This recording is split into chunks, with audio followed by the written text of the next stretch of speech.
Hello friends, ये PCB trick series का third video है और आज का टॉपिक है trick to calculate number of OH group और basicity in oxo acid of phosphorus.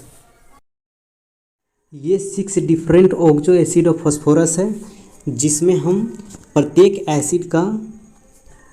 Acid का बेसिसिटी या फिर नंबर ऑफ ओएच ग्रुप को ट्रिक से कैलकुलेट करेंगे। यहाँ एक पॉइंट को याद रखना कि जिस एसिड का नंबर ऑफ OH ग्रुप जितना होगा उस एसिड का बेसिसिटी भी उतना ही होगा। Means number of OH group is equal to basicity.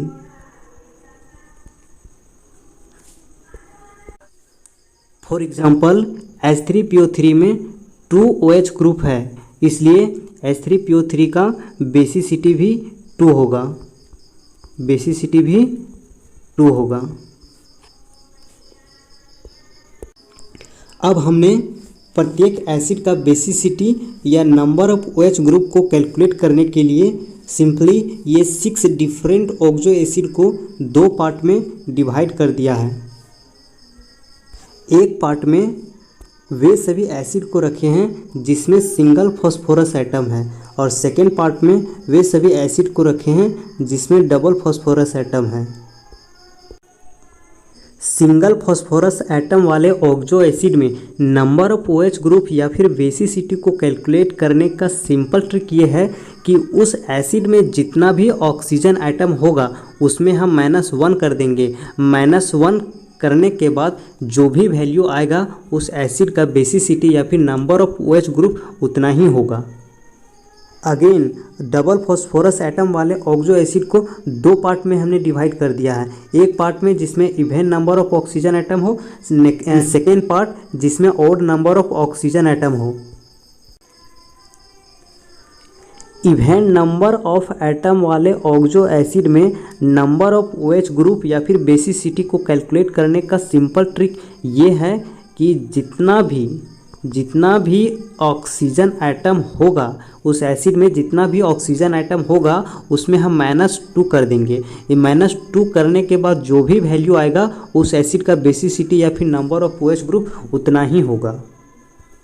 But odd number of oxygen atom वाले ऑक्सो एसिड में बेसिसिटी या फिर नंबर ऑफ OH ग्रुप को कैलकुलेट करने का सिंपल ट्रिक ये है कि उस एसिड में जितना भी ऑक्सीजन एटम होगा उसमें -3 करेंगे।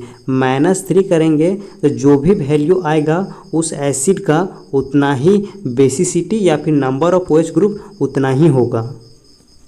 एक बार हम फिर से ट्रिक को समराइज कर देते हैं।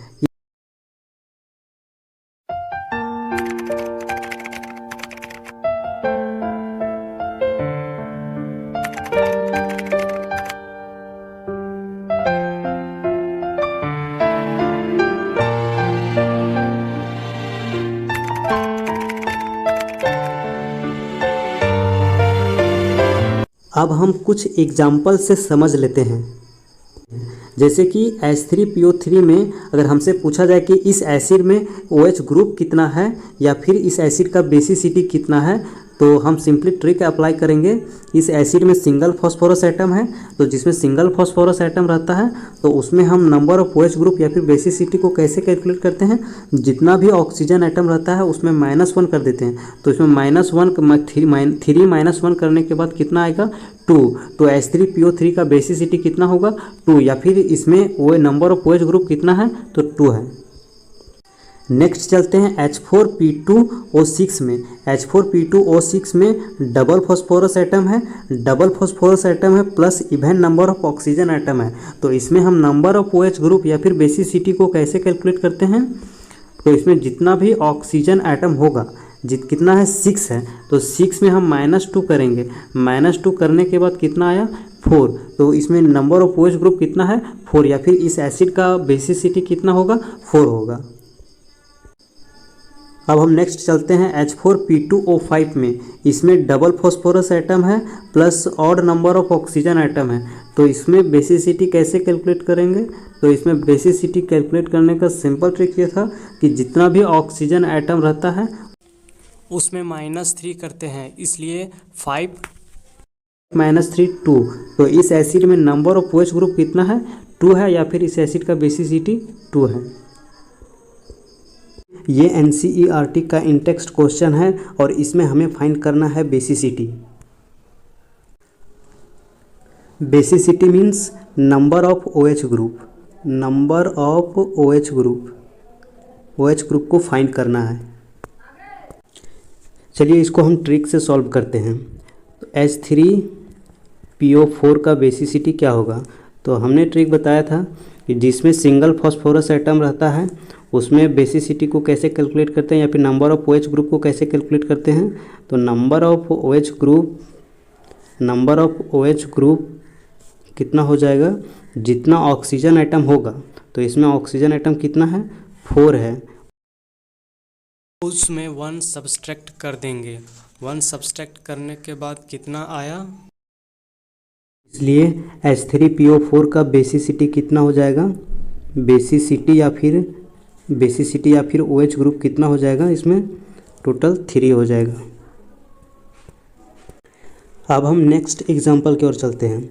इसमें हमें पूछ रहा है कि the pair that contain 2 pH bonds in each of the oxo acid. Means इसमें हमें बताना है कि कौन सा पेयर में 2 pH बॉन्ड प्रेजेंट है। अब चलिए हम एक एक करके इसमें pOH बॉन्ड्स को कैलकुलेट करते हैं, तो pH बॉन्ड्स अपने आप पता चल जाएगा। इसमें H3PO2 में सिंगल फॉस्फोरस एटम है, तो सिंगल फॉस्फोरस एटम जिसमें रहता है उसमें हम pOH बॉन्ड्स को कैसे कैलकुलेट करते हैं, या फिर OH ग्रुप कितना होता है? तो जितना ऑक्सीजन एटम रहता है उसमें हम -1 कर देते हैं। तो इसमें H3PO2 में ऑक्सीजन एटम कितना है? 2। तो इसमें 2 - 1 कितना हो जाएगा? 1। तो इसमें टोटल OH ग्रुप कितना हो जाएगा? 1। मतलब कि pOH बॉन्ड कितना होगा? इसमें pOH बॉन्ड जो हो जाएगा वो 1 हो जाएगा। इसलिए इसमें pH बॉन्ड कितना हो जाएगा? pH बॉन्ड हो जाएगा 2, क्योंकि इसके पास 3 हाइड्रोजन है। एक हाइड्रोजन तो O के साथ अटैच्ड है, तो 2 हाइड्रोजन जो बच गया वो डायरेक्टली किसके साथ अटैच्ड होगा? वो फास्फोरस के साथ अटैच्ड होगा। अब हम नेक्स्ट चलते हैं। H3PO3 में pOH बॉन्ड कितना होगा? तो इसमें टोटल ऑक्सीजन एटम कितना है? तो इसमें टोटल ऑक्सीजन एटम 3 है, और इसमें हम 3 में से 1 सब्सट्रैक्ट कर देंगे, तो इसमें टोटल pOH बॉन्ड कितना आ जाएगा? 2। तो 2 क्या हो जाएगा? ये pOH बॉन्ड हो जाएगा। इसलिए इसमें pH बॉन्ड कितना हो जाएगा? 1 हो जाएगा, क्योंकि 2 हाइड्रोजन एटम ऑक्सीजन एटम के साथ अटैच्ड हैं, तो 1 ही हाइड्रोजन एटम फॉस्फोरस एटम के साथ अटैच्ड होगा।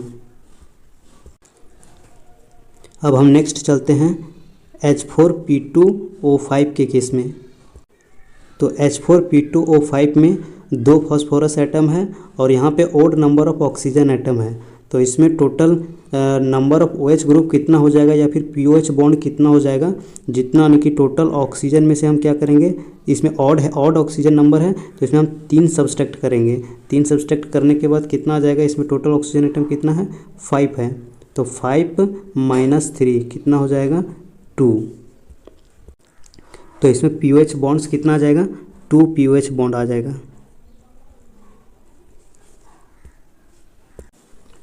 इसलिए इसमें pH बॉन्ड कितना होगा? तो pH बॉन्ड भी 2 होगा। नेक्स्ट कैलकुलेट करते हैं H4P2O6 में। तो H4P2O6 में टोटल यहाँ पे 2 फॉस्फोरस एटम है, और यहाँ पे even number of oxygen atom है। तो even number of oxygen atom रहता है और 2 फॉस्फोरस रहता है, तो इस केस में हम कैसे कैलकुलेट करते हैं नंबर ऑफ OH को? तो जितना ऑक्सीजन एटम होगा उसमें हम -2 सब्सट्रैक्ट करते हैं।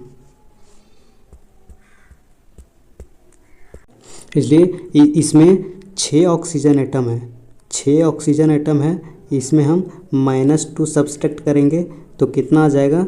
4। तो इसमें टोटल pOH बॉन्ड या फिर OH ग्रुप कितना हो जाएगा? 4।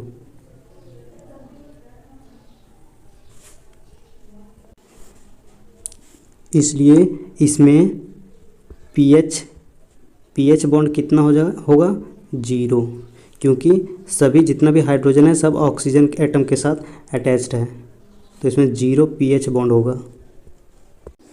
और इस क्वेश्चन में हमें क्या पूछा गया था, 2 पीएच बॉन्ड्स किस में प्रेजेंट है, तो 2 पीएच बॉन्ड किस में प्रेजेंट है, तो एक हो गया हमारा H3PO2 एंड अदर H4P2O5।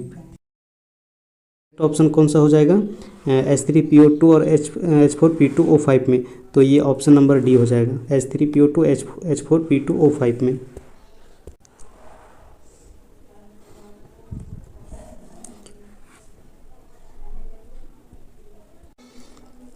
अब हम नेक्स्ट एग्जांपल चलते हैं जो AIPMT 2015 में पूछा गया था। इसमें हमसे पूछ रहा है कि strong reducing behaviour of H3PO2 वो किसके वजह से है, तो फर्स्ट ऑप्शन दिया कि high electron gain enthalpy of phosphorus, नहीं ये गलत होगा। दूसरा high oxidation state of phosphorus, ये भी गलत होगा क्योंकि फॉस्फोरस में H3PO2 में फॉस्फोरस का +1 ऑक्सीडेशन स्टेट है, तो ये गलत हो जाएगा। तीसरा सी ऑप्शन दिया है presence of 2 OH group and 1 pH group, तो इसमें देख लेते हैं H3PO2 में सिंगल फॉस्फोरस एटम है, तो इसमें कितना हो जाएगा, OH ग्रुप कितना होगा, जितना ऑक्सीजन होगा उसमें -1 कर देंगे, तो 2 - 1 कितना आ जाएगा 1, तो इसमें कितना POH ग्रुप यानी कि OH ग्रुप कितना होगा 1 होगा, तो इसमें क्या बोला है प्रेजेंस ऑफ 2 OH ग्रुप, गलत हो जाएगा, ये भी गलत हो जाएगा। इसमें कितना OH ग्रुप है 1 OH ग्रुप है और 2 pH बॉन्ड है। ऑप्शन नंबर डी बोल रहा है कि presence of 1 OH group and 2 pH bond, ये सही है। So the correct option D.